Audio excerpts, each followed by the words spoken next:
Divorce court is now in session. Good day, ladies and gentlemen. I'm here with William Turner and Ashley Turner. The two of you have been together for 3 years, married for 2 years. You have no children together, but you have some children from a previous relationship. That's my understanding.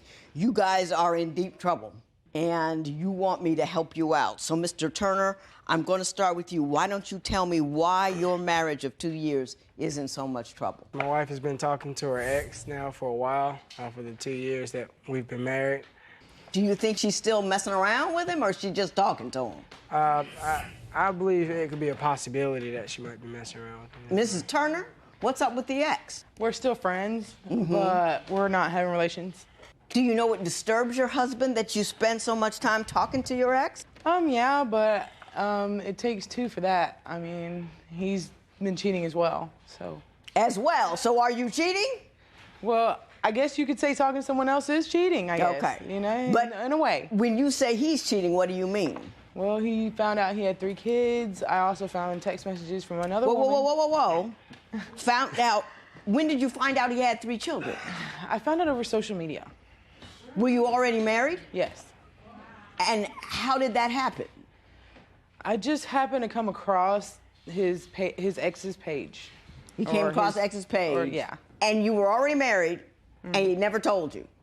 Why didn't you tell her you already had children? I was just waiting on the right time to tell you. I was waiting on the right time to tell you. Sometime before the wedding, I would think, would be appropriate, wouldn't it? I mean, everything happened so quickly. I just wanted to wait until I thought was the right time to tell her. What do you mean everything happened so quickly? I mean, I guess I was in the moment. I didn't think it was a good time to. I mean, how do you just tell someone, oh yeah, by the way, I had 3 kids? You know, just. My husband told me, oh, by the way, I got 4. I know. You just say it and see if she's on board or not. Yeah, when I first started talking to her, I kind of didn't mention that to her, and by the time it had come time for us to get married, you got too far down in the lie. Do you think he's actively cheating on you, though? Yes, ma'am, I do. Tell me what he's done and how you know. I've received text messages from an old close friend of mine that he had gotten her pregnant, but she had miscarriage. And then also I found a text message about Easter baskets in the back of my trunk. They didn't belong to me. He told me they were his nieces. To find out, I found the text messages that said, oh, don't let your wife throw my Easter baskets away. I know she goes through your stuff, and it's just... Who are these women texting you, Mr. Turner? And are you sleeping with them? Well, as far as the Easter baskets are concerned, they actually were for my nieces and nephews, because I went and bought her nieces and nephews Easter baskets as well. It's not like... So why did some random woman text her about the Easter baskets? How did that coincidence occur? Well, to be honest, I wasn't aware that she received the text about Easter baskets. I it's kind of new. Oh, so that's news to you? As far as the Easter baskets are concerned. Do you have any news for her? There was an instance where, with the whole cheating that she's discussing now, to where it was said that she had a miscarriage, and that's false. That's not. So you don't want to. You told me. I'm gonna give you a chance to tell her. Oh. Because I'm gonna tell. Well, instead of it being a total of 1 or 2, I've cheated a total of 5 times. And what did you just recently drive off to do?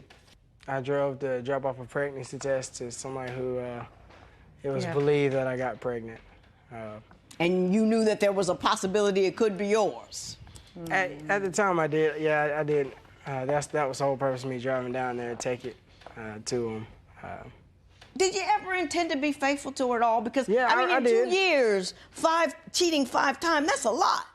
Yeah. I mean, of course I intend on being faithful towards her. It kind of just, by the time we got married, these things just kind of like popped up. It wasn't like a... What do you mean these things popped up?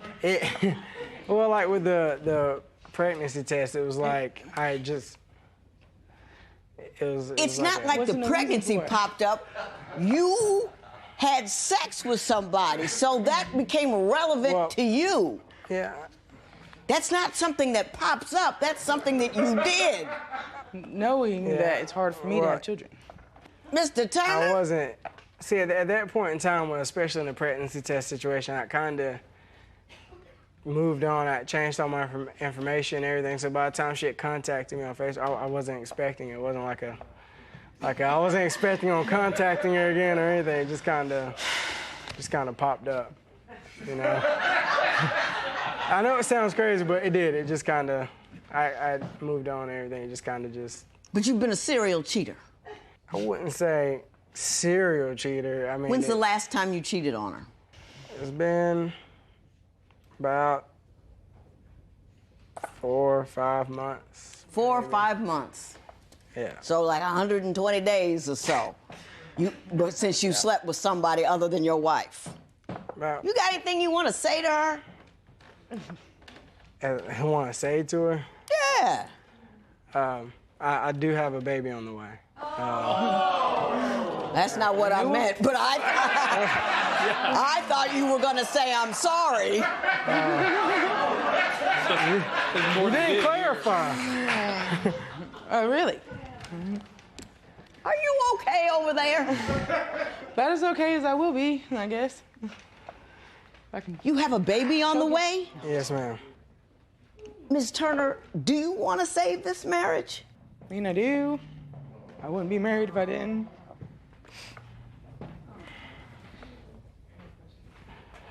What's in it for you? You can't help who you fall in love with. Yeah, but you can help who you marry.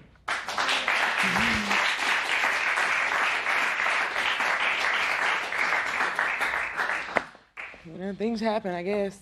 We all have to live and learn, but he should have told me. I should have knew. You have to live and learn. I don't think you've learned yet. No, you're right. Probably not. You're not even considering leaving him, are you? I want to sometimes, most of the time. When you get that, when it's actually there, it's just hard. Very hard. You say not only that he cheats, but that he's verbally abusive to you. Explain that to me. He just calls me names. He'll call me fat. He'll call me stupid or dumb. I dropped down in 9th grade, so he uses that against me. Is that true? I mean, I have used that one.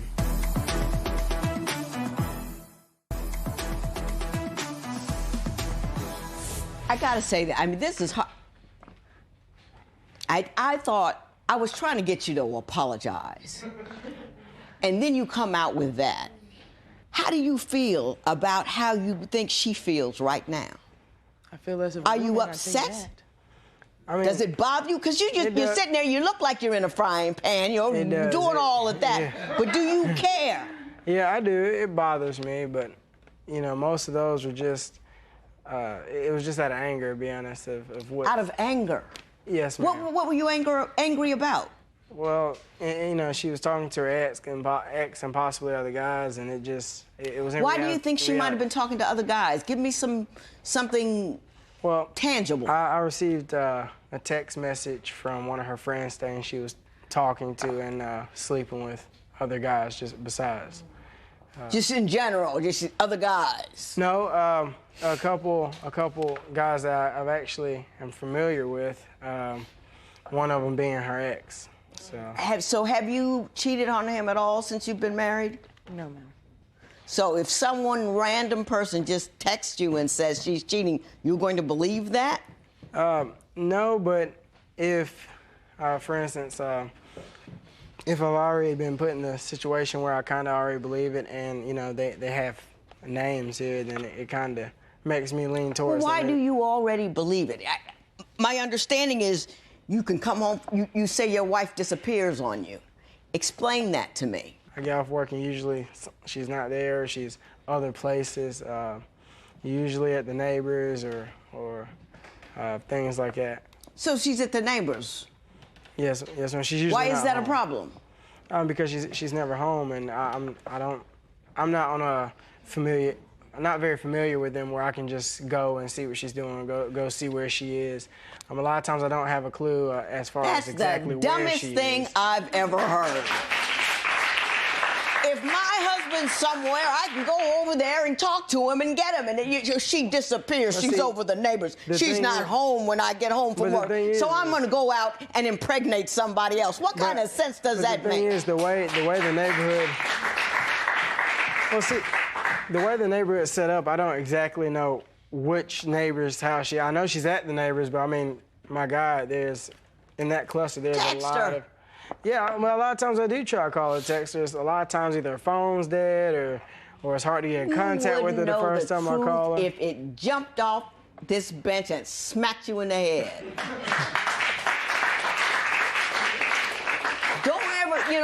Don't gamble or anything, because your lies aren't even good. They're not even close to believable.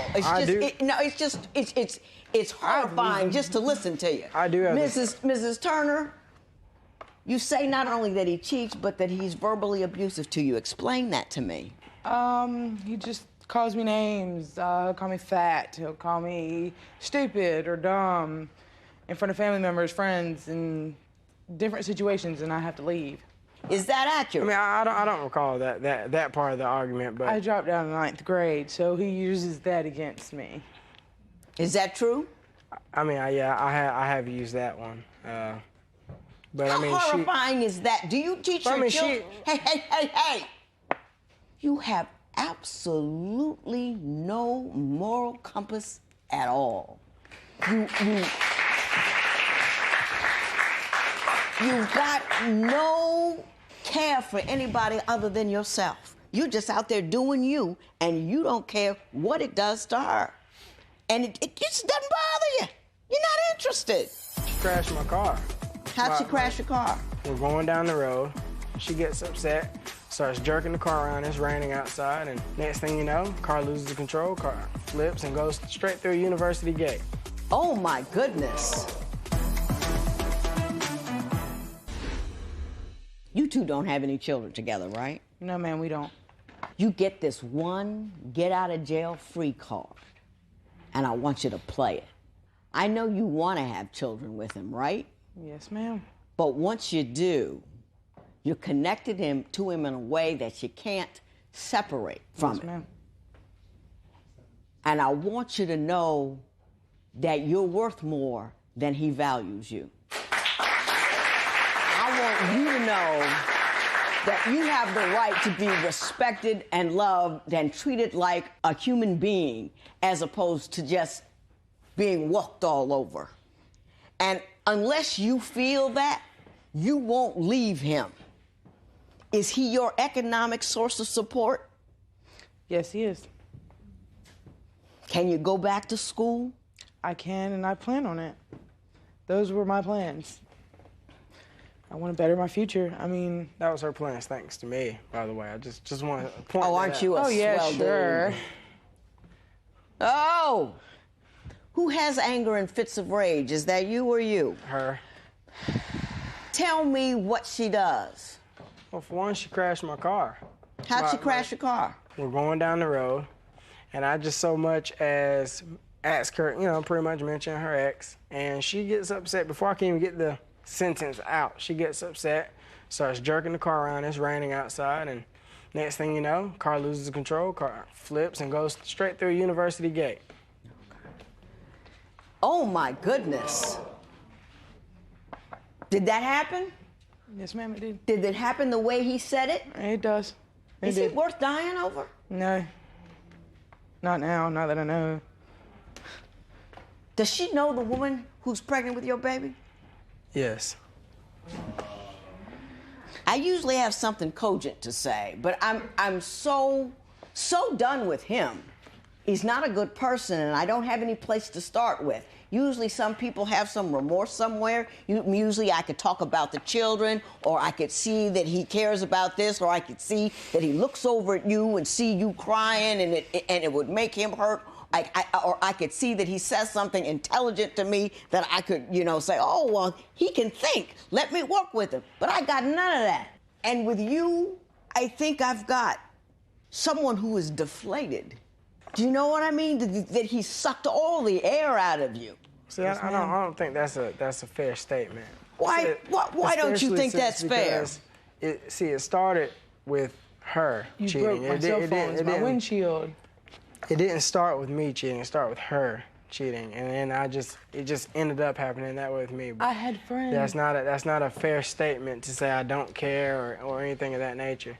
But you cheated 5 times with different people. You've gotten somebody else pregnant. You lied to her about how many children you have. Your moral code is very clear. There's nothing cloudy about it. There's no ifs, ands, buts, or maybes. You're just about you.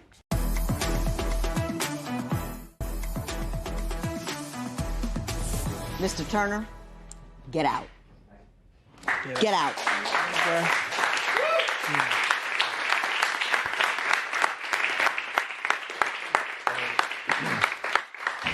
I'm gonna call you Ashley, because I'm not gonna honor him by even having you use his last name, because he's not worthy.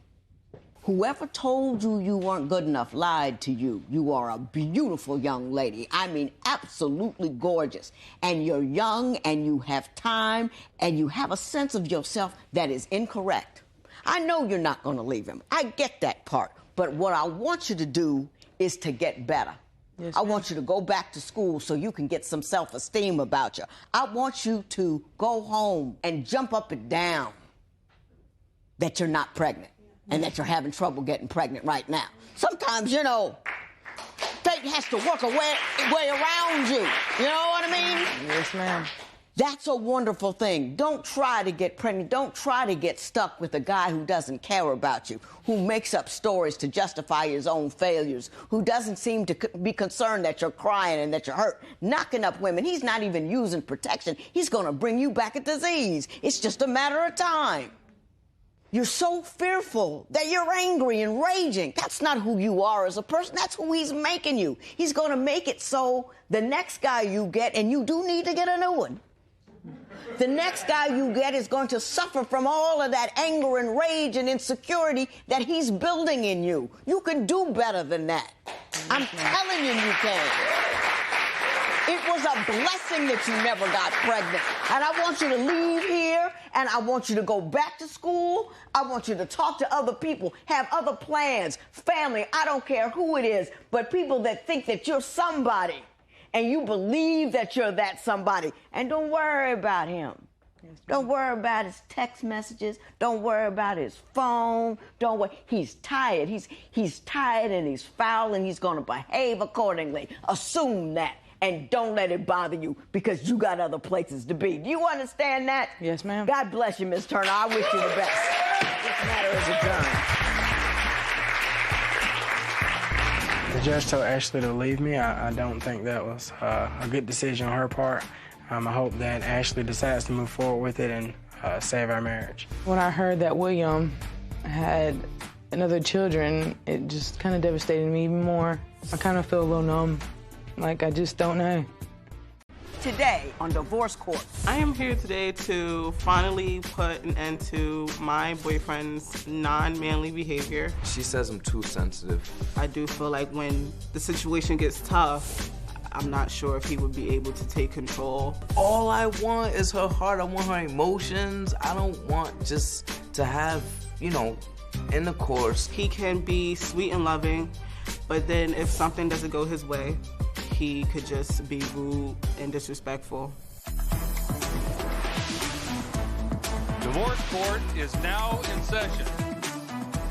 Good day, ladies and gentlemen. I'm here today with Ebony Hicks and Jonathan Farnham. The two of you have been together for 5 years, and they have no children. Wow. Man. You are, however, having some troubles. Yes. So you are here today. You're trying to stay together. You're 23 and 24, and you got a whole lot going on. So I'm going to start with you, Miss Hicks. Why don't you tell me a little bit about your relationship and why you're here in divorce court today? Hello, Judge. I'm here today because I've been with Jonathan for 5 years, and we just seem to continue to have problems down the line. We had a good, solid 1 year. But ever since I cheated on him, we just really haven't been the same. Now, what did you cheat on him for? At the time, we were having a long-distance relationship, and when we spoke over the phone, I realized that he was smoking. And we basically talked about me not wanting him to smoke. Uh-huh. And, you know, how if he were to get high, you know, I just wouldn't want to. Your response to him getting high was to sleep with somebody else. How did you make that leap? Well, at the time, it really wasn't like that. I mean, we discussed it, and then he smoked, and then, you know, I guess we broke up after that, and then we got back together, and then, you know, when we got back together, That's just weird. Mr. Farnham, is that an accurate recitation of what occurred? Yeah, we were together, and she cheated on me, and you know, I was smoking, and she was like, oh, I don't like you smoking weed, so she was just like, oh, you know, I cheated on you, and I was like, oh, wow, like, why and who, and blah, blah, blah. And, you know, it was over weed. I was smoking. Right, yeah, gotcha. Didn't make any sense to me either. Yeah, I don't Ms. get Hicks, it. I'm gonna go back to you. You said in your papers that the overarching concern that you had in this relationship is that you want a man who you feel protects you and backs you up, and you don't believe Mr. Farnham does so appropriately. Why don't you explain what you mean by that? I feel like genuinely he's not man enough. I don't feel like. Now, what generally he is not man enough? Can you give me any examples that would clarify that for me? Just that recently we broke up because he had a roommate who was staying with him. Uh-huh. And it was just an awkward situation for me because I knew that him and his roommate were not really friendly. They weren't really getting along. So there came a point in time when he moved out, and you know, me and him was hanging out one day, and his roommate came to his house while I was there, drunk. And you know, Jonathan just came off very, very scared. He didn't answer the door. I urged Jonathan. I said, listen, Jonathan, this used to be your friend. This used to be your roommate. Just talk to him. You know, he might need some help. But Jonathan, you know, he came to the door with nunchucks and a knife, and he just. Mr. Farnham, do you care to discuss?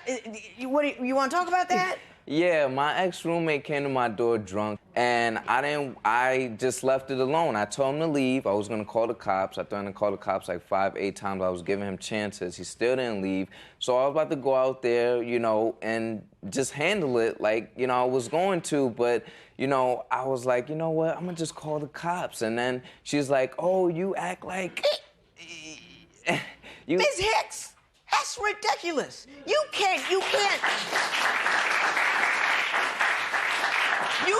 You can't reason with drunk people. Drunk people are unreasonable. They do not think. It's a fight waiting to happen. Why would you put your man in a position to get hurt, to do something that he won't be able to successfully do, and not just call the police? Well, I don't understand that. Judge, it's complicated because at the time, Jonathan, he would talk to me about his roommate, how, you know, if the situation got tough, he'll beat him up, you know. It seemed like Jonathan had things under control. Beat whom up? Jonathan would beat him up. That's what Jonathan would say to me. Like, he had things So under... you wanted Jonathan to beat him up again? You thought that was an appropriate response? Fight. That's the last thing I wanted was a fight. And it ended up happening like that. I just really wanted to... What did you want? I don't know what you want. I don't know what you want. You didn't want him to just leave him out there and call the cops, which is the rational thing to do. You wanted him to go out and handle the business, which is not a rational thing to do. And then when I asked you about that, you said you didn't want him to have a fight. I'm not quite sure what you want. Do you? I thought I did.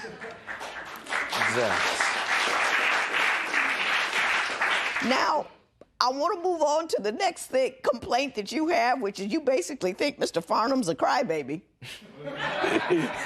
So we're going to talk about that now. I came back, and this guy is in his boxers, sitting at the edge of the bed, smoking a cigarette. And she's in like this little cloak thing that you know, cover up like a one piece.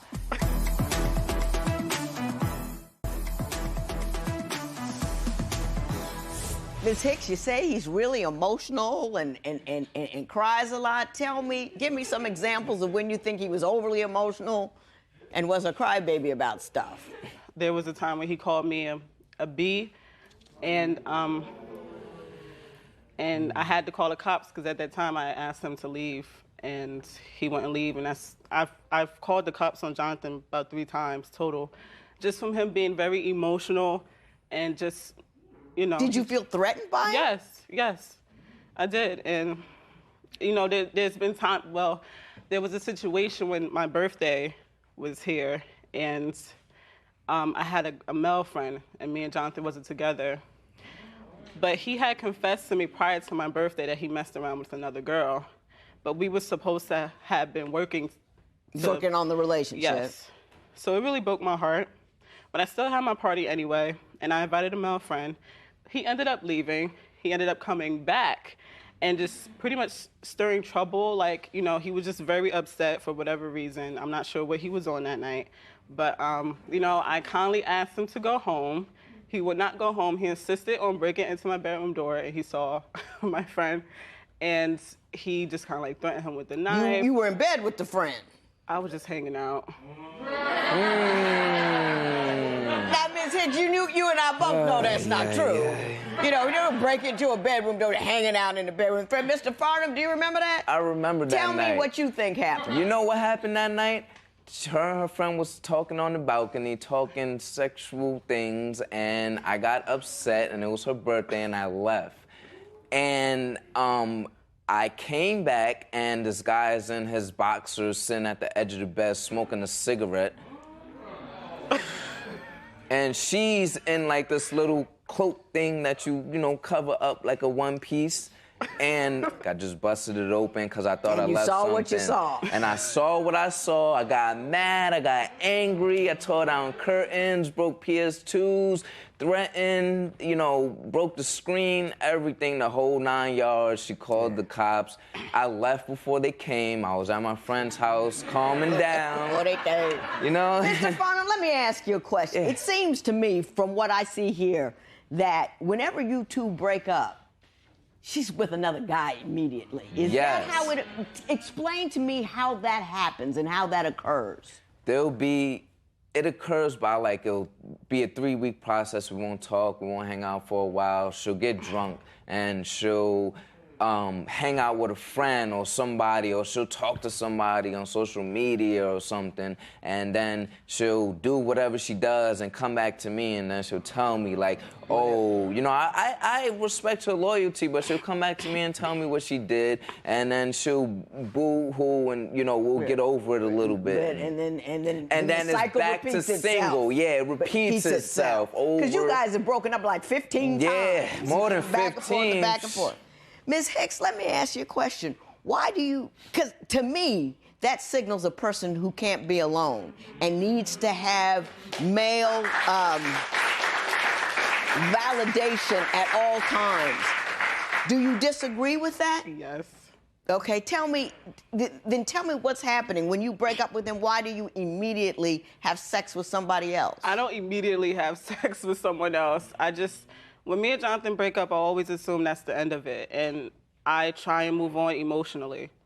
And so you do that by engaging with another dude?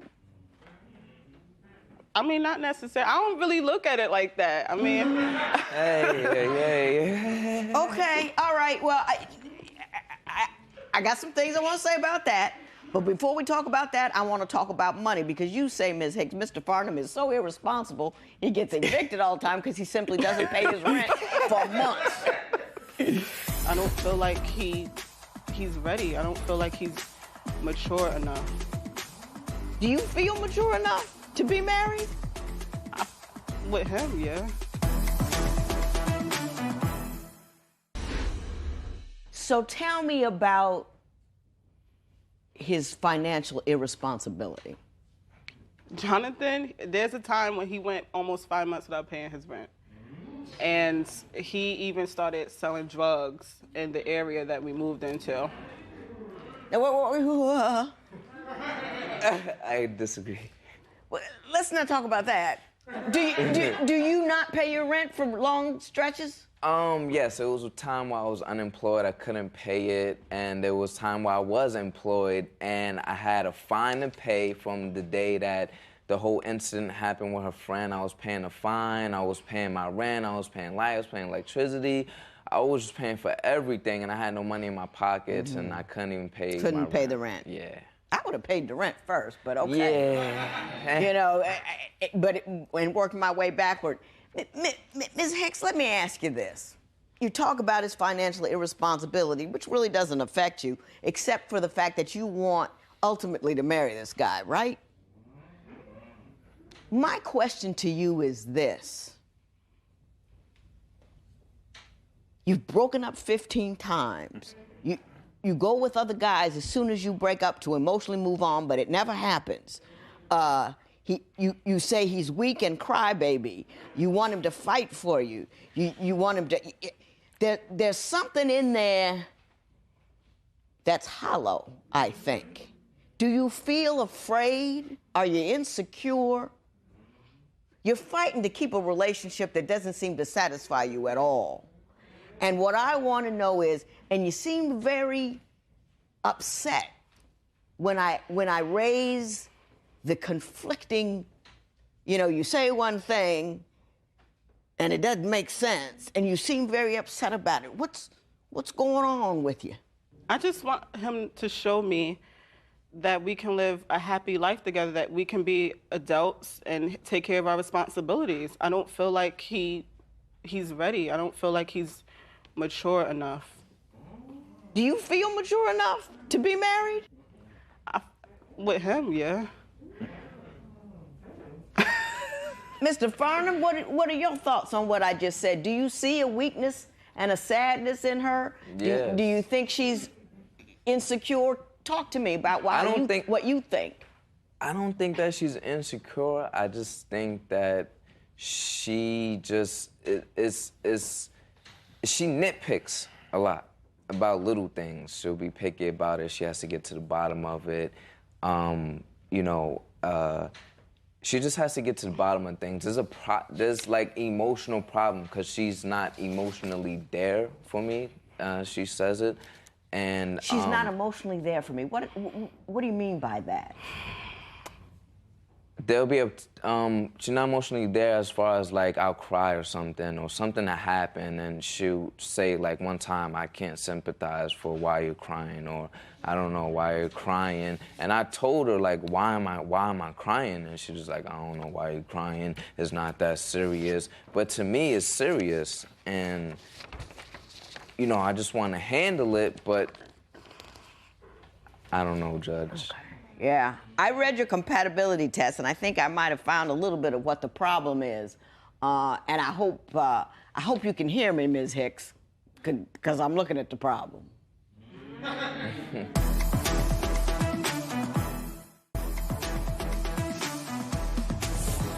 I did a compatibility test on you because I always do that when I have young people in here who are saying, we're struggling in our relationship. Personally, I believe 23 and 24 is for getting to know people. He's not what I want, and then you go somewhere else. Don't have sex with him, but you watch him. And to maintain a relationship with someone you find so deeply and meaningfully inadequate, he's not inadequate. I think he's a good dude. I like it. I'm not dating him, but he hasn't shown up the weak individual I thought I would meet based upon your assessment. But in your compatibility test, I always ask you to list 5 things you don't like about yourself and 5 things you don't like about your partner. You listed 8 for both. You listed for him lying, substance abuse, selfish, controlling, no self-control, people pleaser, workaholic, no work ethic, very emotional, not goal-oriented, not driven, crumbles under pressure. And for you said judgmental, critical, not emotionally understanding, antisocial, too nice. My past influences my decisions. I flirt a lot sometimes. I might expect too much. I procrastinate. I think you are just dissatisfied. You know what I mean? And you don't know what it is you're dissatisfied about, so you pick the nearest person and say, I'm dissatisfied with you. I think that you don't have enough, whatever it is that makes a person personally at peace.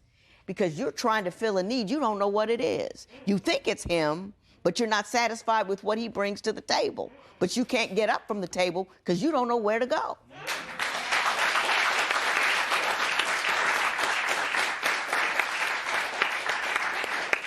You wanted me to tell you how to keep you two together, and I don't know how to do that because I need to tell you that you need to have yourself together on your own as a person. Without a man, you have to have economic, educational, and spiritual goals that you achieve in order to be a whole-centered person. That way, everybody you meet is going to have some inadequacies in some department. And if you are not fully centered and whole, you're going to fall into whatever inadequacies they have and pick it apart and blow it apart because you're not fully centered and whole. So he'll never satisfy you. Nobody will ever satisfy you until you learn to satisfy yourself. I'm going to have you see someone to get you started on that journey, but that's a road you really do need to travel. Mr. Farnham, I wish you the best. You're a good dude. Thank you. But don't go on in a hamster wheel if it's not going to get you anywhere. You have the right to make a decision to step off of it and go do what you need to do. Okay. That being said, this matter is adjourned. Thank you.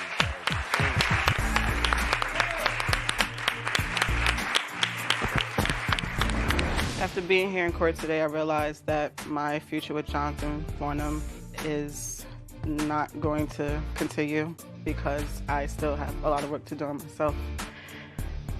The judge says that she has a lot of work to do on herself. I would love to be there for her while she's going through it and just be able to help her, with whatever problem she has. Today on Divorce Court. I'm here today because I want to marry Michelle. Hopefully we can work out our issues first and then maybe we can plan a marriage. I want the judge to tell Michael to pull his head out of his rear and really get into our relationship because otherwise we're not going to be able to get married. I would like the judge to tell us if we should stay together or break up. At this point, with all this stuff that we've gone through, I'm not sure that we should stay together even though I love her with all my heart. If Michael doesn't change, our marriage is going to have to wait because I'm not healthy enough to handle our issues. Divorce Court is now in session. Good day, ladies and gentlemen. I'm here with Michael Phillips and Michelle Price. The two of you have been together for 5 years. You are considering marrying, but you're not quite sure, so you came to me for my advice. I have some information on you. You filled out my compatibility test. And you said something interesting. And I'm going to start with you, Mr. Phillips. Why do you want to marry Ms. Price, but what's your hesitation? I love Ms. Price. She has some issues with believing that I am not completely in love with her. She also has some issues that she does not completely trust me for really no reason. I love her with all my heart. Ms. Price, is she right that you don't really believe he loves you? At times, I don't believe that he loves me. That's correct. Why is that? Because sometimes he is very loving, but at other times, he's very cold and distant. Do you notice a pattern of cold? You know what I mean? Sometimes is it in the morning? I mean, does he need to eat? Pattern. I mean, some people are just moody. No, I mean, he's moody, but it's just completely cattywampus. It's everywhere. When you say cold and distant, do you mean towards you or towards everybody in general? Towards me. Like, there's times when, like, he's warm, loving, like, all about me, loving me, want to be a part of our family, trying to make a family. We have animals. Mm-hmm. Just all about our household. And then other times I'll be like, hey, can you help me take out the garbage? He's like, psh. Like, everything else is more important in the whole world, everything but our home, Well, I think you're misinterpreting that. I don't think that's cold and he just don't want to do it. Yeah. It's just, I had a house full of men with, no, not doing that. Mr. Phillips, you also say that, I know that you have some significant health issues. Very significant health issues. And you contend that you don't believe, even though you're sick, he doesn't do what he needs to do to help you around to be okay. Yeah, he doesn't do well. Actually, he often pushes that he wants to be the one to caregive me. I have to have open heart surgery done, and he insists that he wants to be my caregiver for that and wants to be caregive me now, and take care of me and with his heart and love me. But there's something like there was one time when we were staying out on the beach, and I was building a pet enclosure, and he was supposed to help me do it. He woke up, hey, tomorrow we're going to build the pet enclosure because we got there late at night. Start building it so the animals can go outside. And instead of him helping me, he took off with a buddy down the road to go get a bunch of beer for like 4 hours. We have 3 dogs and 3 cats that I take care of completely. I walk them, well, not the cats so much, but the dogs, I walk them, I run them. I take care of the family. I bring in most of the money, because Michelle can't work. She's impossible to take to the doctor. She won't go. It's like taking a 12-year-old to the doctor. So you're the one kind of in charge of her health care. You say, look, it's time to go to the doctor. And so she should know that I love her just Ms. because Price, of that. now, are you resistant? Yes. Why? I hate going to the doctor. Oh, it's nobody always so likes it. much about when I go. It's usually I'm going to the hospital. It's serious, and I don't. They have to stick a bunch of needles inside of me to get medicine into me. Usually, it takes like an hour or two just to find a vein because my veins are very poor due to poor circulation, and it's a real. And in the past, with nobody's ever been there with me, and so I'm very scared a lot of times, and so I am resistant to go to the doctor. It might be. Now, listen, I'm not a doctor. I tried to be a doctor, got to college, couldn't do the math. So here I am. It's my backup career. But wouldn't it seem that if you went more frequently to your scheduled visits, that your visits would be less serious and life-threatening because you're taking care of your health on an ongoing basis as opposed to going there because there's a crisis? Yes, well, that's...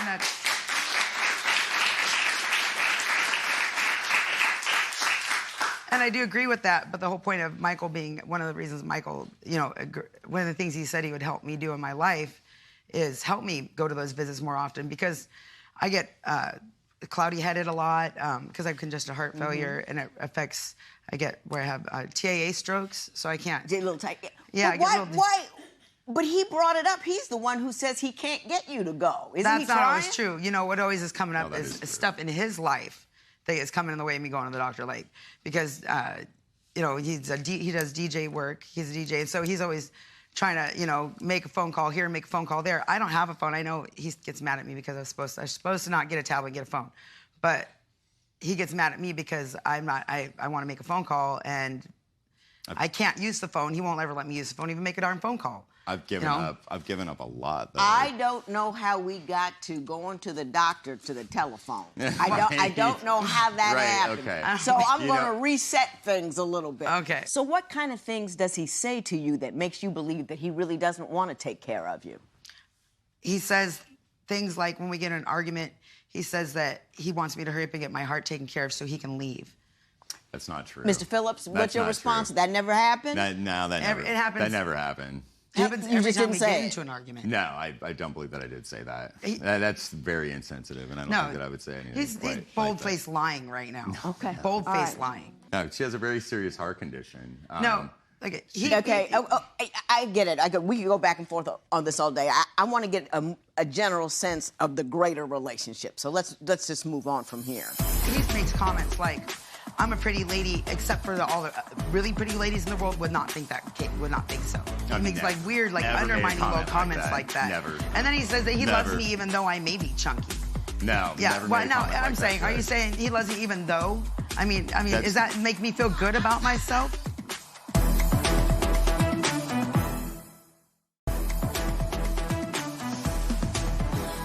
Now, this is a before your vows case.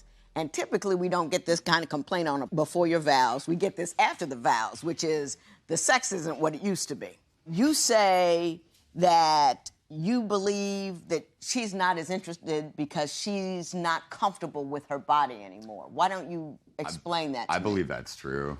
She's gained a little bit of weight since we met, but she has congestive heart failure. Mm-hmm. You're gonna gain some weight. Right. That doesn't matter to me. I love her for however she is. I don't even notice that kind of stuff. As far as not having sex as much, she's very insatiable. She has the highest sex drive I've ever seen out of a woman. And I do not have a low sex drive by any means. She's just really, really hard to keep up with. You know, it's tough. May I say something? Ms. Price, are you working him to death? No, it's not. May I say something? First Please. of all, he makes comments like, "I'm a pretty lady," except for all the really pretty ladies in the world would not think so. He makes like weird, like undermining low comments like that. Never. And then he says that he loves me even though I may be chunky. No. Yeah. Never Well, made a now comment I'm like saying, that, are you Judge. saying he loves me even though? I mean, does that make me feel Hang on. good about myself? I believe, you know, this is a courtroom, so I assume that whoever's talking over here doesn't agree with who's talking over there. So you don't have to tell me that. I'll get back to you. Ms. Price. So, and then Let me ask you this, Ms. Price. Is your sex life the way you wanted it to no, be? okay, he'll go, I don't mean to bring this up on Ashley, but he will zone out for days on end watching porn. That's not true. Completely forget that I'm even there. That's not true. Forget that I'm there. Mr. Phillips, That's what happened. I will assume for the record that you don't agree with anything she's saying. We're just going to assume that. Nothing. You can assume. So just contain yourself till she finishes, and then I'll be right over there to you. I promise. Thank you. Ms. Price. Prior to the day when I was making that pet enclosure I was talking about before, we had said we were going to go out to the beach, spend some time together, and you know, let our animals run around, have a good time, be out, you know, a little bit, build this enclosure and be outdoors. Well, instead, he spent like the 2 days prior and the first day we were there completely like engulfed on his phone. I mean, I had to drive all the way there. Porn, I had to get the site set up. Was he watching porn? He was watching porn the whole time. All that's on his. Then he borrowed my phone when his phone died, and then I had just gotten it, and all that shows up to this day on my phone is porn. Okay, now Mr. Phillips, you say you watch no porn. No, I'm not saying that. I'm just as any other man in America. I mean, this, you know, cell phones. But how am I people supposed do? to Stop. Now, Ms. Price, I made him stop for you. You got to stop for him. I'm not saying that. I mean, that would be, you know, everybody. You know, No, with, that's not with an true. I'm exception. gonna put that. That's okay, not with true. an exception, the majority of America does. You know, and I'm sticking up for every man in America right now, saying that, like, yeah, I do. But it's not. There's no. You don't think it's an addiction? It's not like she's describing by no it. means any type of an addiction, and it's not for days on end, maybe minutes. You know, like we live in a very small. I've given up a lot to be with Michelle. We live in a very small RV. I don't have any area to myself. Yeah. You know, and well, we got dogs and cats. Said, He goes to the hang on. bathroom for hours. I missed it. What'd she say? The bathroom's this big. Hours. The bathroom's like this big. What would I do in there for hours? We're supposed to take my niece somewhere. We're rolling around the RV. It's ridiculous. Hey. That's ridiculous. Hey. In your papers, she says you have a particular type of porn that you like. Mm-hmm. Which is gangbang porn. I don't even know what that is. Is that true? Not true. Lies. Completely untrue. Don't know what it is. I know what it is. Yeah, okay. I mean, I haven't, you know, you can kind of figure it out from the I language. can figure out what it might be. Yes, you're right, Your Honor. But that's not what you're watching. No. Just regular man and women, you know. Just man on women, you know. That's it. How often do you watch porn? Maybe once a week. Maybe once a week for a few minutes. You know, it's kind of a... It's an Once escape. a week for a few minutes? Just a few minutes. That's it. You know, it's an escape. It's escape from reality every once in a while. You know, usually I'm on my phone doing social media stuff, like normal American person. You know, like. Ms. Price, you said something about a 70-year-old woman in here. What was that all about? That's the video when I went on his phone. Woman. The woman looks like she's 70. She's got fake boobs from 1981. She looks like a bad blow-up doll. And it was a video of him. He had lied and said that he hadn't had sex with her prior to our relationship. But I asked him, not only did he lie about it, but then I found later that day, he actually had the video pulled up that he had online, not to mention. Untrue. Him and this woman, her head chopped off, of course. He didn't have the head shot because the lady looks like Skeletor. She's Okay, so old. Ms. Price. But that's untrue. Let Mr. Phillips respond. Untrue. I was never watching it. And it was long before I ever dated her. Then why was it on your phone? And it wasn't actually on my phone. It was on his phone constantly. No. She went through my history. She grabbed my phone. You don't even want to know the header went was through on my it. history, you know, because I don't delete anything. You know, like I try to be an open book. And she goes back into the history and then finds. Okay, all right. You know, and I just tweeted how much I love my job. I got to go take it back. I honestly feel in all my heart that he's the man of my dreams. I wish that he wouldn't do the things that he does. Sometimes it hurt my feelings, but it's just because I love him with all my heart, and everything that I have and need as a human being, he gives me. So I wish that he would just understand that.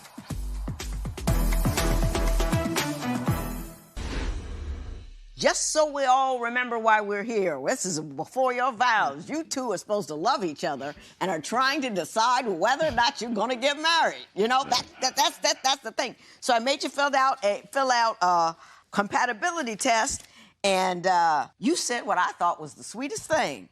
I said, if you could change one thing about your intended, what would it be? And you said, nothing, because she's perfect. And she didn't make me write that either. And then I asked him what would he change about himself, and he said nothing because he's perfect too. So there, you know, that cancels that out. I usually start with the guys, but that's not fair. It's not fair to start with the guys. I think guys need a moment to kind of warm up to this little thing and know how it works. Ms. Price, I'm gonna start with you. You give me a 90-second sales job on why Mr. Phillips is the man for you. Why you love him, why you need him.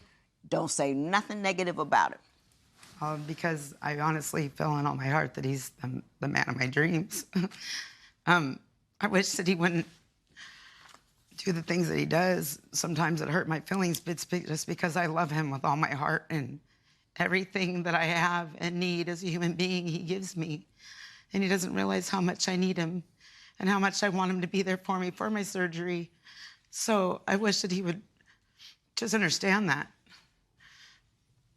Okay. That was very heartfelt. It wasn't a great endorsement. Okay. It was, I like him a lot, but here's the following problems. And if you can't say 90 seconds are good without starting with the bad, that should say something to you. But Mr. Phillips, I'm going to give you an opportunity. Now, we already saw where she went wrong. I'm going to give you an opportunity. 90-second sales job. Why is Mrs. Price the woman for you? She has the most beautiful heart out of anybody that I've ever met. Very caring, loving, nurturing, beautiful, just completely a complete perfect woman for me. There's nobody I could ever think of or design that would be as awesome as Michelle. And I mean that wholeheartedly. Well, that was well put.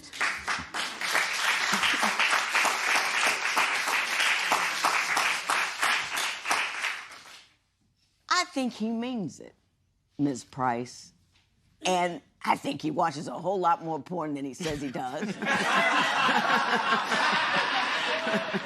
But I also think that he loves you and he cares about you. Every once in a while, he shows up a dude, which means he shows up and doesn't do the right thing. He wants to watch too much of this, do, a little bit of that. But I think this man is really cares for you. And he wants to be there for you and to take care of you. And I think, you got to overlook some stuff sometimes. Ain't nobody perfect. Nobody's the whole package. But he just said you're the whole package for him. And with all your dents and bruises and stuff, you're his whole package. And he's going to bring you a package that's a little dented and undone.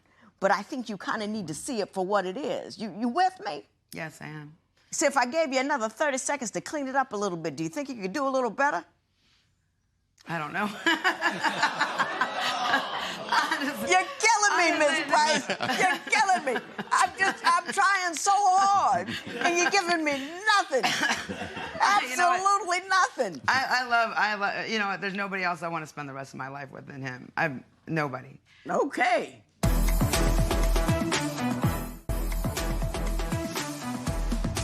I understand you two travel around in an RV a lot. Is that true? We do. Yes. Okay. If you ever come to Phoenix, let me know so I can take a vacation. Right. Because the two of you are scaring the living daylights out of me. I don't know what goes on at your house in the RV with the dogs and the porn and then she's having a heart failure. Oh, I think, you know. Your Honor. Your Honor. He told me something that he didn't tell you. He can tell you now, but wait a minute. I gotta go first. You can tell her what you want to tell her, but I'm done. This matter is adjourned. So, will you marry me?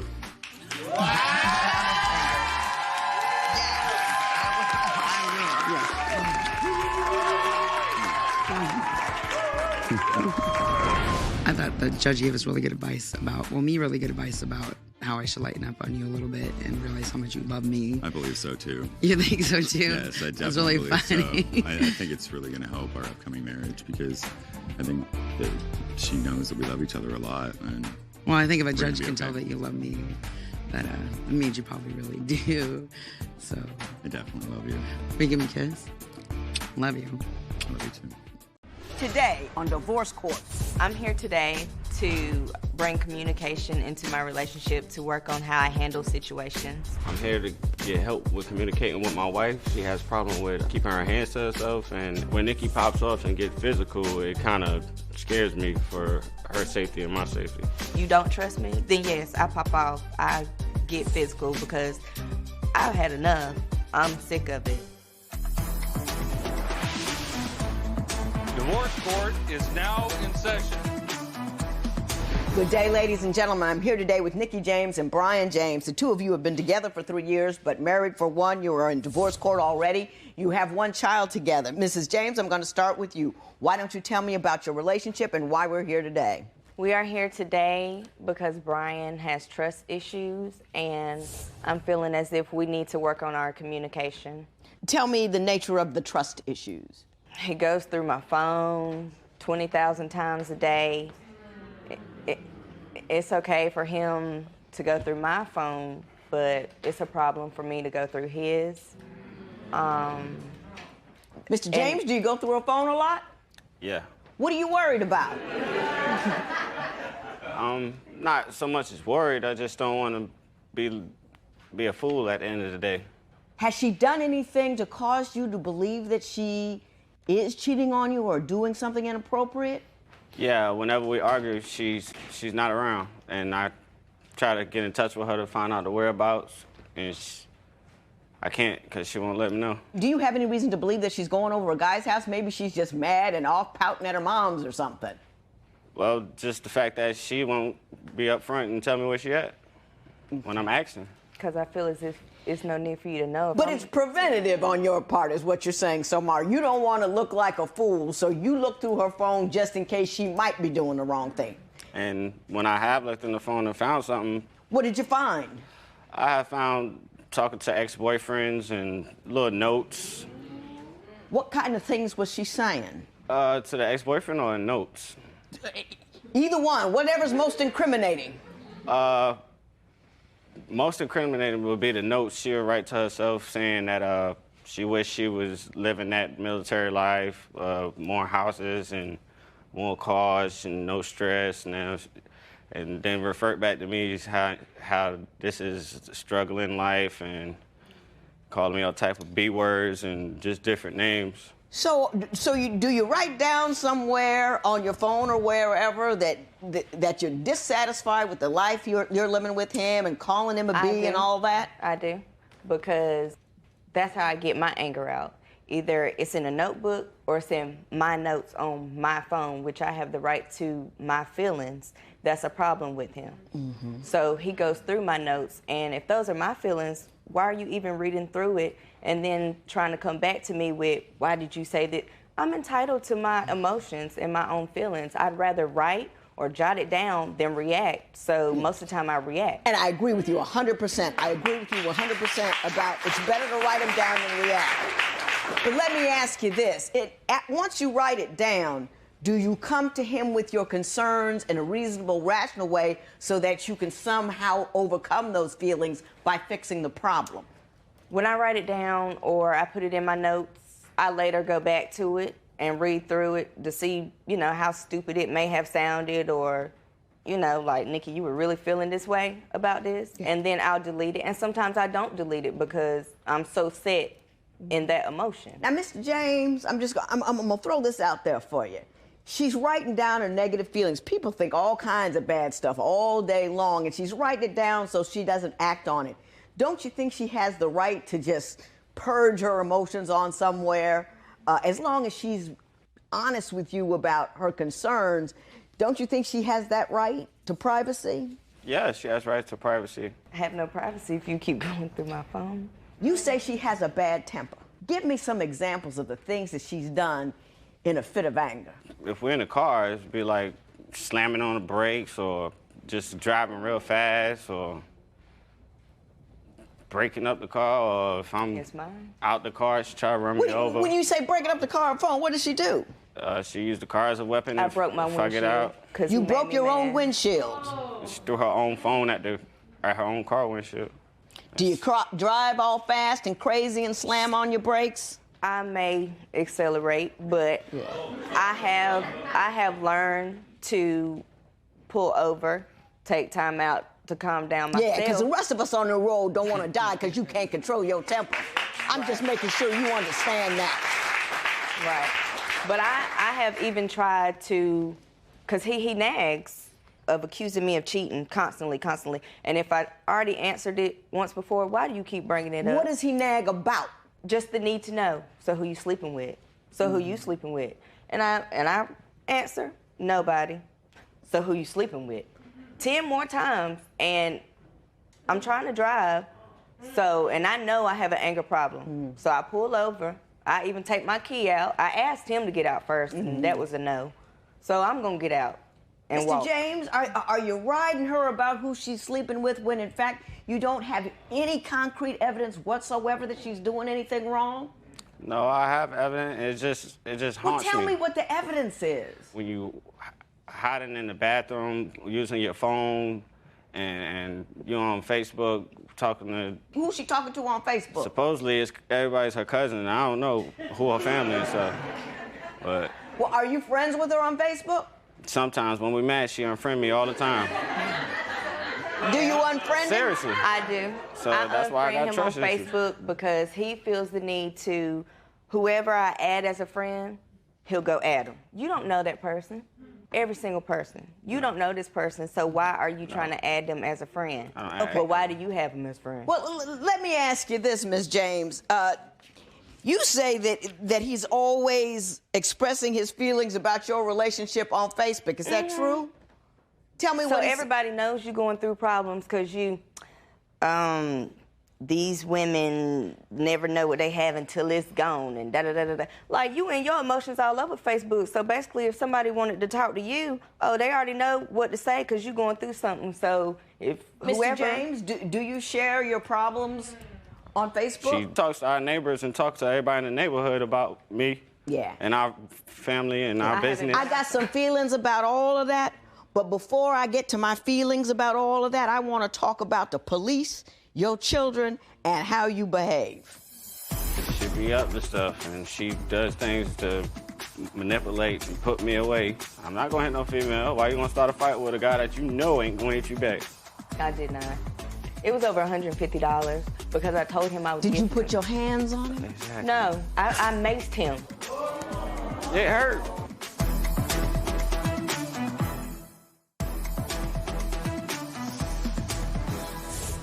I understand that the police get called on the regular with respect to you guys. Ms. James, can you tell me briefly all the times that the police were called, who called, and who got arrested? It's vice versa, a different person every time. It's either me or him each time. How often have one of the two of you gone to jail? Too often that the officers know our name and address and see us out and know our names. What is the nature of the conversation or argument you're having that precipitates a call to the police? It could be anything. Like around tax time, it was over $150. Who went to jail that time? He did. Did you have to bond him out? Yes. How much that cost? I don't know, but it gets pricey. Mr. James, what's your take on that? Why do you think this is happening all the time? Because she be up to stuff, and she does things to manipulate and put me away so she can go do what she want to do. Well, give me an example of a circumstance she manipulated so you could go to jail so she could do what she wants to do. I'm not going to hit no female. Why you going to start a fight with a guy that you know ain't going to hit you back? I did not. It was over $150 because I told him I would. Did you put your hands on him? Exactly. No, I maced him. It hurt. I maced him, and he. Are your children home when you do this nonsense? Yep. They were outside. No. They're playing. home, though. Your mace don't just evaporate. Yeah, my daughter They called the police. Now, I'm angry with both of you on that one. I'm angry with both of you. I don't care what the issue is, $150, a text, an email, or whatever. You don't have the right to put that kind of chaos in your children's minds. If you fighting and macing and calling the police, they're raised in chaos. Right. When you raise them in chaos, they become chaotic. They don't know how to resolve anything. You teach your children how to feel by the way you behave. Look at what you're teaching them. Well, the only reason why I maced him was because he came towards me, and because upon arriving at home, my bed is outside, my dresser is outside, my TV is outside, everything is outside. Mr. James, did you put everything outside? Miss Toler, I put everything outside just the same way I put it in there. That was my stuff. I'm just showing her that I can take back everything I put back in there because you promised me to loan me some money that I was going to give right back to you, and she didn't. So that's why I did that example. Hang on. So we're still talking about that $150? That's why I was out there, because I was showing her, if you don't want to help me, then I don't need to help you. I put all them items outside because I put all them items in that house. Okay. That's my stuff. Next, I want to talk about why I have written all the way through your documentation the phrase stupid tax. I can't even talk to my neighbors. I don't have no friends. I only have two. Because he's on you all the time. Do you see that she's crying over there? Do you know why? Yes, I do. Tell me why. I understand you two have issues about your employment.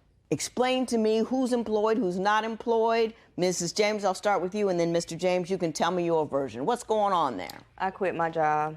Why did you quit your job? Because I've been the breadwinner, the man and the female in the relationship since the beginning of the relationship. And I told him I was done. I wasn't working anymore. It's time for him to step up and be the man, what I'm used to. You got 3 kids in the house, and your response to him not working is to not work yourself. Is that what you're telling me? I couldn't work. How can I work when every 5 minutes, is she there? Is she there? Who is she meeting somebody there? You quit your job, though. You weren't fired. You quit. Yeah, I quit because... That's a foolish thing to do. You have to feed your children. Whether or not you have to deal with his annoying calls or not, those children must be economically sound. Mr. James, why don't you tell me your side of the story with respect to economic burdens in the home? Ma'am, I work, but most of the times I lose my job because I'm frustrated about what's going on in my home. That means he quits. Is that true? No, I said I lose my job. And won't go. When you say what's going on at home, do you mean the fighting, or are you concerned about what she's doing and is she cheating? No, or both? All of it, both. Because when I leave, my kids and the ones I love is there with her. And if she's mad at me, she's not the one I love no more. She's become a whole nother person that don't want to tell me nothing. Describe that person. She is evil. This is somebody that can hurt me because she know all my triggers. When I ask where my daughter's at or where kids at, it's no, don't worry about it. And that hurts. That really hurts. Do you refuse to tell him where his child is when you're angry with him? No, ma'am. I give him a response. It's not the one that he wants. What is the response that you give him? The response is, the children are with me. We are with family and safe. He wants to know, where are you? Nah.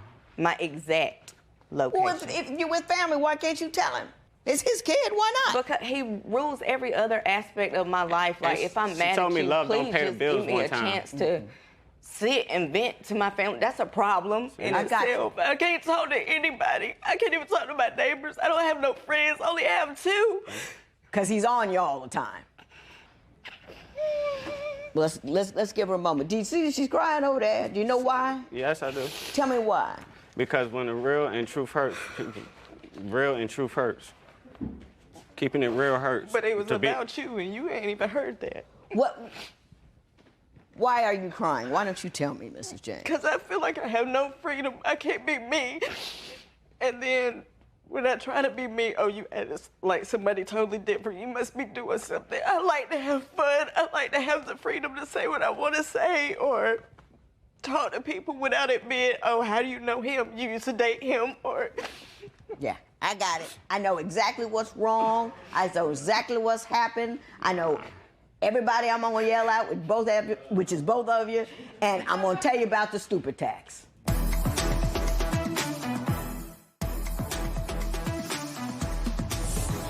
Sometimes impoverishment is a set of circumstances that you can't control, that you're just born in a situation, and sometimes impoverishment becomes a state of mind.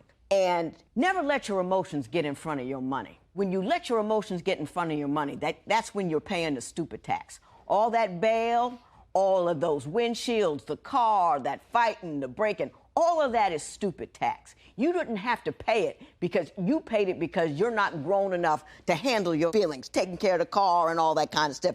Fighting over $150, you probably spent $1,000 trying to get out the trouble you did about $150. You have to be grown. You have to act like you got some sense. You have to act like you want your children actually to have a future somewhere out of an insane asylum. That's number one. Number two, here's her problem with you, Mr. James. You're scared. You're scared to death. You are insecure, and you said something, and people say this to me all the time. I don't want to be made to look stupid, so I got to make sure she's not doing anything. If you're living your life on social media, if you're living your life on Facebook and Twitter, and you're worried about what the world is going to say about you, you can't conduct a marriage. All you're doing is trying to represent yourself to the world, and your representation to the world takes precedence over your obligation to your wife and your obligation to your children. So you worried about what's going on and all of that, so you can prove to your, don't look foolish, but you haven't done what secures a marriage. What secures a marriage is economic security. What secures a marriage is love and connection and communication. And Ms. James, all day angry ain't never fixed a thing. I don't know where women have gotten the idea that if I'm loud enough, if I'm angry enough, if I'm nasty enough, if I am hoop and holler sufficiently, everything is going to be all right. That is not a sign of power. That is a sign of weakness. Fear causes that kind of anger, and it is destructive not only to yourself, not only to society because you're driving in a car, but to your children as well. I think you both need to grow up. I don't think she's running around at all. I just don't think so. I think you've got it all in your head. I've got to make sure she's not doing anything, and you're restricting her in a way that kind of makes her a little crazy. She's responding inappropriately. I mean, quitting your job because I've done it all this time. That's just ridiculous. Just ridiculous. I think you both need to go into counseling, whether you stay together or not. And I think together right now is not a good idea because your children are in there. All of those darts you're throwing is going right through them before they hit the other person. So you need to separate until you can get it together. Go into counseling together because you need to co-parent even if you don't get back together. But you got to get that tick in your head fixed about how she's doing something all the time. If she's cheating on you and you find that out one day, leave her then. But don't make every day miserable on the chance that one day she might do something wrong. And, keep your jobs and keep your temper. Don't go flying off the handle and all that nonsense because it doesn't help anybody. You understand what I'm telling the two of you? Yes, ma'am. Act like you got some sense when you leave here. This matter is adjourned.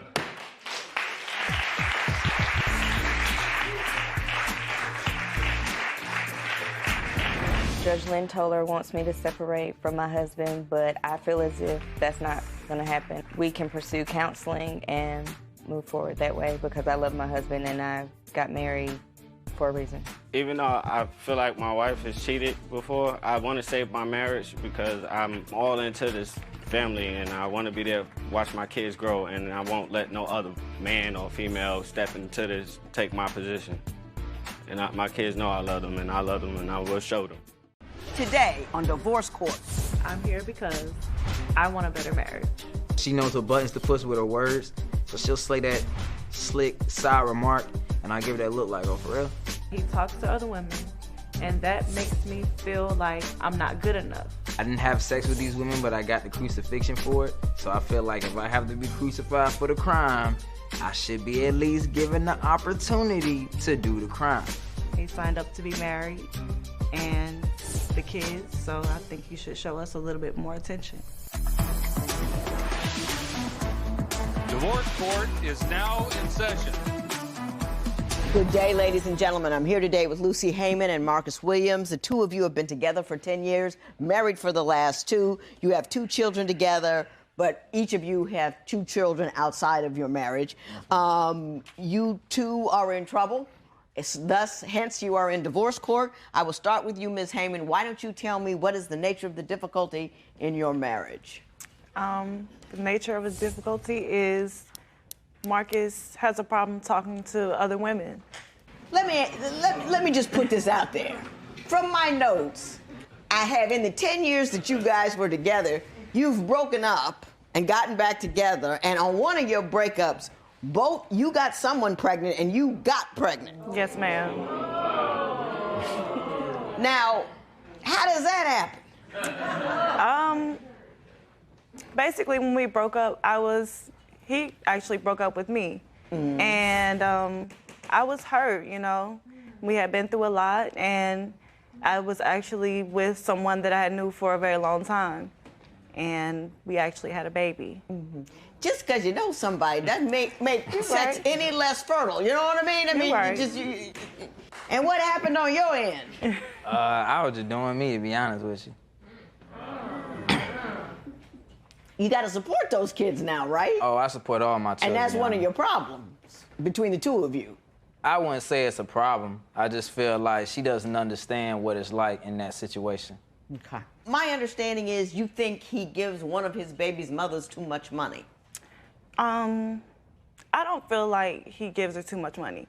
I just feel like the financial situation isn't straight enough for you to, you know, give out so much money. You know, you have kids at home that, you know, need that support, and I feel like he should take care of the kids at home before he takes care of the kids that aren't in the home. No, you're just wrong. You just wrong on that one. He's supposed to take care of all of his kids. Right. I believe he should take care of all of them. There's no, you know, well, it really isn't my problem. You, however, your main problem is, though, that he just won't stop talking to other women. Right. Tell me about that. What's he doing? Text messages, emails, on social media. Are you overly friendly? Are you exchanging endearments with another woman other than your wife? Your Honor, that is false. It's not true. I'm a people person, so I like to keep the peace. You know what I'm saying? And I feel like how can I put this? I just don't want no drama with my baby mama. Put it like that. So if she going through something, and I gotta be like, hey, you straight? You know what I'm saying? If she, you know, emotional, I understand as my wife or whatever, but she also has to understand as the mother of my child. Mm-hmm. So if she not straight, my child not straight. And if I gotta go that extra mile and be like, hey, you know what I'm saying, you cool? And she confides in me and talks to me about what's going on, and I can help her through that, and I don't see what's the problem with it. Okay. I can see if I was saying, I can come over there, you know what I'm saying? Does it contain anything sexual? Maybe a while ago, like when the baby was a baby, there were some, sexual text messages, emails going on. But that was then. That was then, right. What's happening now? I really just have my guard up from things that happened before. So I just feel like they're a little bit too friendly. Here's my thing. You got to bring me some solid evidence. You got to bring me a picture. You got to bring me a text message. You got to bring me an email. You got to bring me some kind of evidence. Right. So when I went back and I said, okay, she talking about I'm texting, boo, bae this. Let me go make sure I ain't slipped up. So when I go back in my phone and my emails and my Facebook and everything, she done miraculously checked. When I'm looking down like, Nothing there. yo, I don't see no, there. I don't see no boo. Well, what happened during the 2011-2012 period where there were a series of women on the internet, the 4 GFEs? Marcus was actually role-playing, acting out sexual fantasies or whatever with these women. And I can't really recall everything that the email said, but it made me upset. Okay. And he sent pictures. Mm-hmm. He claims he didn't. Of his personal? Yes. Property? He claims he sent from face down to here. But I just really believe that he sent naked pictures. The entire situation. Yes. Mr. Williams, will you tell me a little bit about the online sexual fantasy site and your involvement therein? It was more of an entertaining thing than anything, but it didn't go farther than the emails. And emails I didn't back send and forth to individual women acting out sexual fantasies.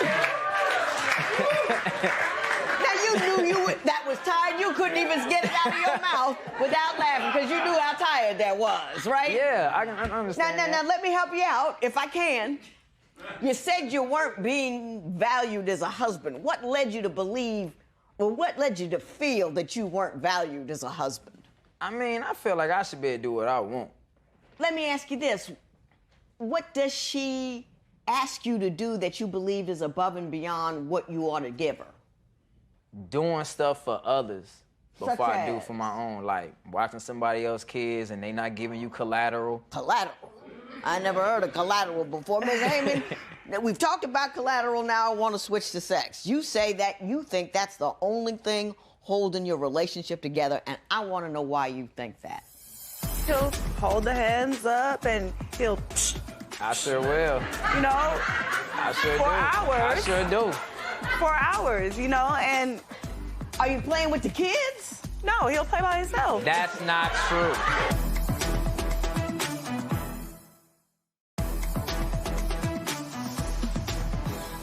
When you say you believe sex is the only thing holding your marriage together, tell me what you mean.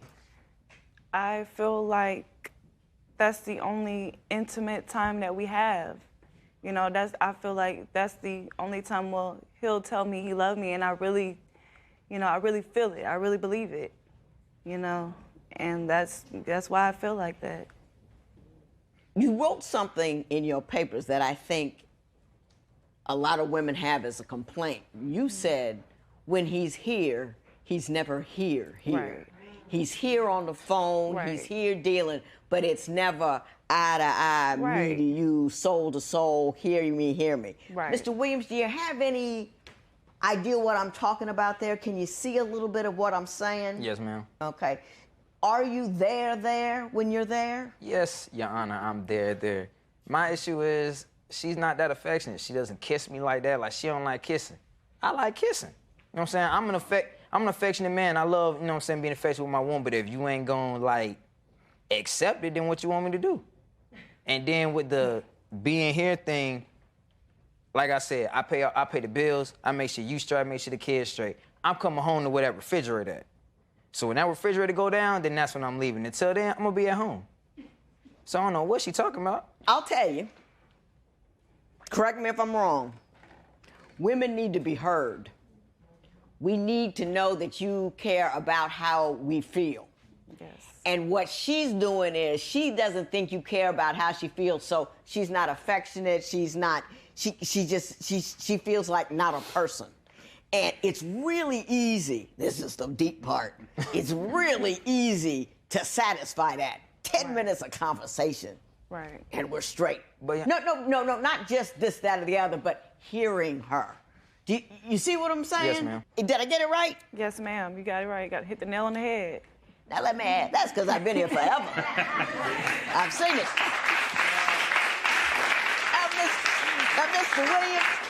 Mr. Williams, you have some interesting hobby. Tell me about I'll ask Ms. Heyman. Why don't you tell me about his hobbies? Because they're interesting. Will. Yes, ma'am. Please. Marcus has plenty of hobbies. One, he likes to go in the studio and he sings. Does he writes music. and raps.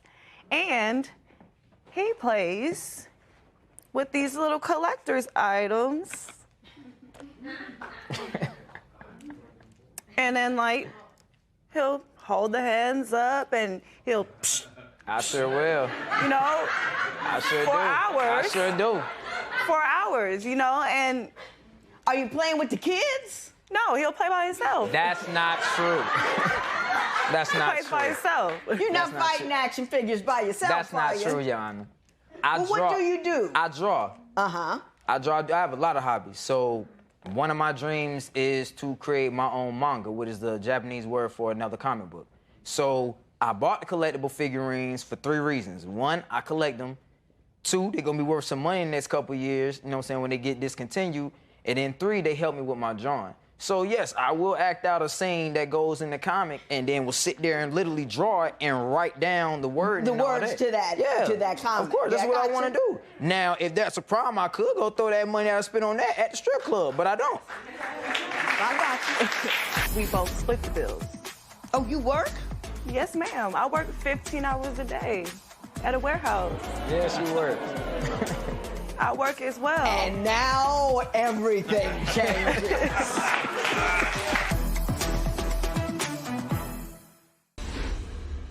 So, economics is a big deal with you guys. One is that he has other children with other women and he has to pay them. Mm-hmm. You have a primary concern that he's paying at least one of them off the books. In other words, not through Right. child support Right. and with no record. Why don't you explain what you're concerned about in that regard? I'm concerned about, you know, the situation going sour. And with him just giving her money, it's not backed by anything. So if she decides to be like, well, you didn't do anything for this amount of time, so I'm gonna put you on child support, and now you have to pay back child support because you have no proof that you paid anything. So I think that he should write out an agreement, I mean, anything. Or just give her a check or something that A check, with the show receipt, proof. money order, anything. Mr. Williams, what's your response to that? Mama ain't raised no dummy. My bank account say when it's sent and when it gets sent. So I got receipts for everything that I buy. You got receipts for everything? Oh, yeah. Okay, Oh, well yeah. then as long as he got paperwork, as long as he got paperwork. She's so worried about me touching her, she ain't worried about what I'm really doing. Okay, Mr. Williams, what do you think is the primary problem in your relationship? The primary problem in a relationship for me is that I'm not able to do what I want and do what I feel, and I'm not able to, you know what I'm saying, I don't feel valued and appreciated. I just feel like I'm just a man, I'm supposed to do certain things, and I can't feel a certain way, or I can't say this because I'm a man at the end of the day. And there's things I'm supposed to do. Like what? Like, I take care of her and the kids, right? And I'm supposed to do that, but I can't talk about it. Like, I can't bring it up. I'm not sure I'm with you. Kind of like I can't use it as ammo to back myself up in a situation with her. You should never be using ammunition in a wedding, in a marriage. It's not ammo. If you're shooting each other, you're engaging in battle. That's a war. That's not a marriage. Right. Do you know what I'm saying? You Yes, can't ma'am. hold it over her head. Yeah. You've got to actually, you're going to do this because you're going to do it, and then ask for what you want. Yeah, What is it you want? If I could wave my magic wand and get her to say certain things in your direction, what would it be? 1, let the past be the past. 2, put them certain people that you know about in check. And respect my house, and that's it. Do you understand what he's telling you about his wants and needs? I understand. I think he needs to feel appreciated. I think he needs to feel like if he comes home, he's working all day, and everything you say to him is, this isn't good enough, that's not enough, this is not enough, as opposed to, hey, babe, how was your day? Right. All that kind of, you know what I mean? That little pat on the back. It feels like I'm doing everything I can, and all you do is bring up what I don't do. Okay. You see what I'm saying? Yes. Because if you don't have any positivity in his direction, he's going to feel unvalued for the Right. work that he does. Right. And you don't come and say, hey, babe, thanks for the check. And that's not necessary. But hey, babe, have a beer, sit down, da-da-da, is a thanks for the check. Do you see what I'm saying? I get what you're saying. Did I hit it? But I Yes, need ma'am. that in return. I need that in return because, You see how he says, I take care of the bills and I do that? That's not an I thing, because we both split the bills. Oh, you work? Yes, ma'am. I work 15 hours a day at a warehouse. Yeah, she works. I work as well. And now everything changes.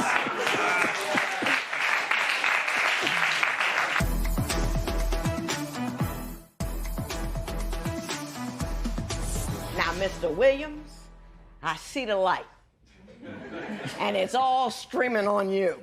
You believe that you should be applauded for your economic contribution because you're a dude, and somehow that extra testosterone requires a hand.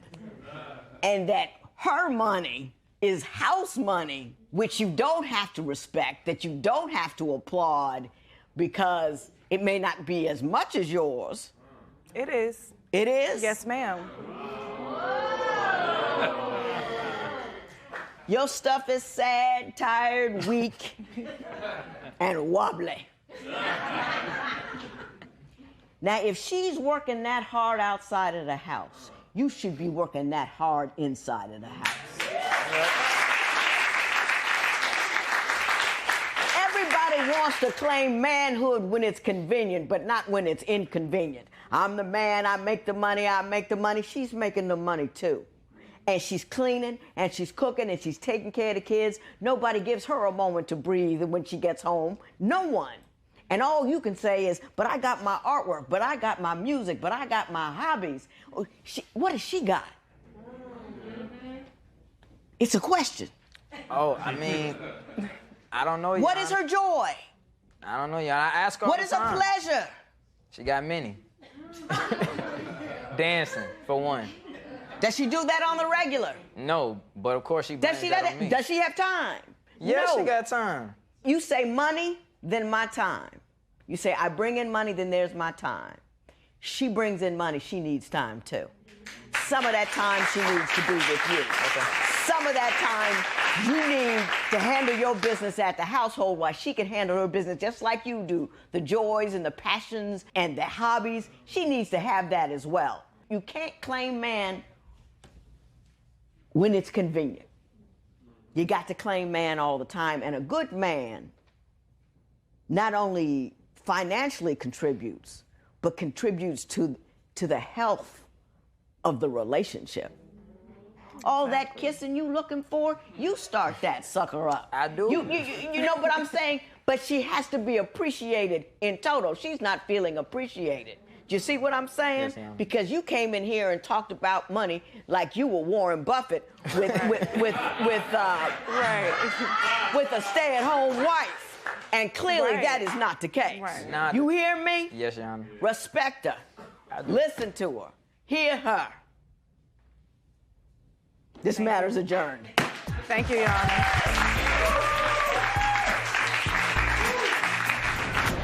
The judge said we need to feed our marriage before it starves, so I'm taking the initiative to listen to you more and realize that there are a lot of things more important than money, because I love you and I don't want to lose you. All right, and with that being said, I can work on being a little bit more affectionate, and I can work on valuing you a little bit more. All right? Because I don't want to lose you either.